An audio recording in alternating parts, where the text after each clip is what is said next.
दोस्तों, चीन ने अंडर वाटर सेंसर बनाना शुरू कर दिया है। अमेरिकी सबमरीन को ढूंढ निकालने के लिए ये सेंसर बनाया जा रहा है, जिसका फायदा सीधा ईरान को मिलने वाला है। होर्मुज में फंसी अमेरिकी नेवी के लिए ये खतरे की घंटी से कम नहीं है। चीन अब तक इस जंग में ईरान की सबसे ज्यादा मदद कर चुका है। उसके सैटेलाइट डेटा की वजह से ईरान ने अमेरिकी बेस पर खड़े प्लेन्स को फोड़ दिया था और अब आसमान के बाद पानी की बारी है, जहां अमेरिका को पछाड़ने की पूरी तैयारी कर ली गई है। पूरी खबर क्या है बताते हैं आपको। सबसे पहले तो आप ये खबर देखिए, लिखा हुआ है China is building a great wall of under sea sensors to find US navy nuclear submarine.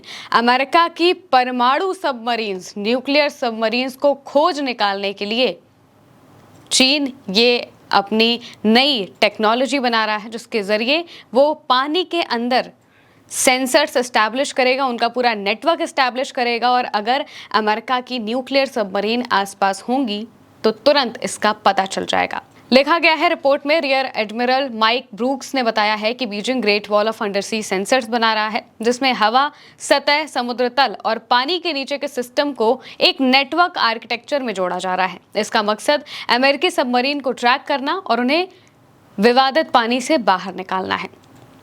विवादित पानी कोई भी हो सकता है। विवादित पानी यानी कि जहां पर अमेरिका की किसी और के साथ भिड़ंत हो रही है और मौजूदा वक्त में वो इलाका होर्मुज का है।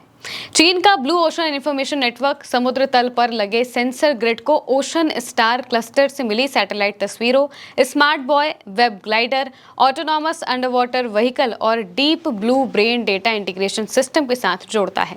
नॉन अकोस्टिक डिटेक्शन टेक्नोलॉजी अमेरिकी सबमरीन को उनके स्टील के ढांचे से पैदा होने वाले मैग्नेटिक फील्ड में होने वाली गड़बड़ी के जरिए पहचान सकती है। यूएस नेवी का प्लान है कि वो मानव चालित पनडुब्बियों को अनमैन्ड अंडर वाटर व्हीकल के लिए क्वार्टर बैक के तौर पर इस्तेमाल करे, ताकि वो सुरक्षित रह सके।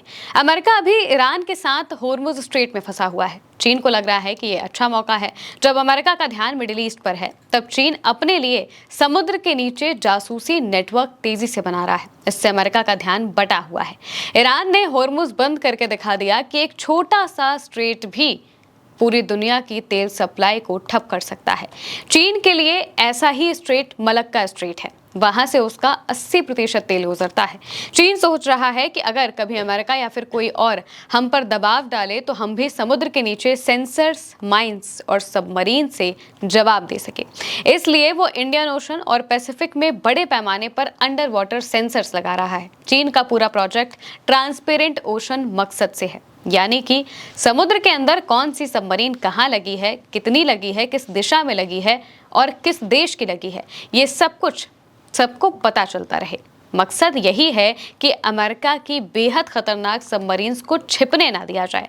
ये सेंसर्स पानी का टेम्परेचर, साउंड, एक्टिविटी सब मॉनिटर करते हैं। इससे चीन को पता चल जाएगा कि अमेरिकी सबमरीन कहाँ जा रही है। ईरान जंग में जो कुछ भी हो रहा है, माइंस, अंडर वाटर थ्रेट, चीन उससे सीख भी रहा है। चीन ईरान का सबसे बड़ा तेल खरीदार है। कुछ रिपोर्ट्स में कहा जा रहा है कि चीन ईरान को सैटेलाइट डेटा, नेविगेशन टेक्नोलॉजी और डुअल यूज चीजें दे रहा है। अंडर वाटर टेक्नोलॉजी का कुछ हिस्सा भविष्य में ईरान को भी फायदा पहुंचा सकता है। चीन होर्मुज वाली जंग को लाइव केस स्टडी की तरह देख रहा है। वो सीख रहा है कि चोक पॉइंट यानी कि नैरो सी रूट को कैसे हथियार बनाया जाए और उसी के लिए अपना अंडर वाटर सेंसर नेटवर्क तेजी से तैयार कर रहा है, ताकि अगर कभी चीन अमेरिका में टकराव हुआ तो वो तैयार रहे। वहीं इसका सीधा फायदा ईरान को भी होगा।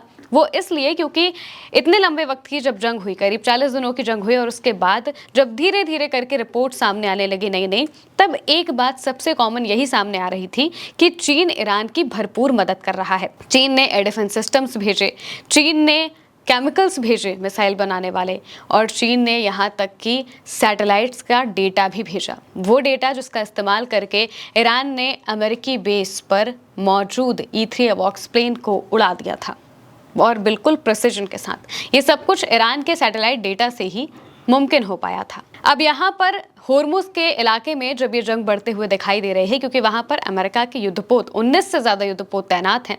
ईरान अपनी मिसाइलें तैनात कर रहा है, ईरान भी सबमरीन्स, टॉर्पीडो सब तैनात कर रहा है, क्योंकि अमेरिका भी बिल्कुल वैसा ही कर रहा है। तो जब चीन इस तरह की टेक्नोलॉजी बना ले रहा है जिसमें साफ तौर से सेंसर्स के जरिए ये पता लगाया जा सके कि कौन सी सबमरीन कहाँ है, किसकी है और क्या कर रही है, तो ये टेक्नोलॉजी भी वो आने वाले वक्त में ईरान को देने वाला है, जिसका इस्तेमाल करके ईरान अमेरिका के लिए बड़ी मुसीबत खड़ी कर सकता है और इन्हीं सब का अंदाज़ा अमेरिका को भी लग चुका है। इसी वजह से पेंटागन और बाकी के जो अमेरिकी ऑफिशियल्स हैं उनकी तरफ से कई बार इस बात को कहा गया है कि अभी मौजूदा वक्त में ईरान का जो टेक्नोलॉजी का नेटवर्क है वो बहुत बेहतर हो चुका है, उसका एयर डिफेंस सिस्टम भी मजबूत हो गया है। अभी हम अगर इस जंग में कूदेंगे तो ये हमारे लिए बहुत बुरा साबित हो जाएगा।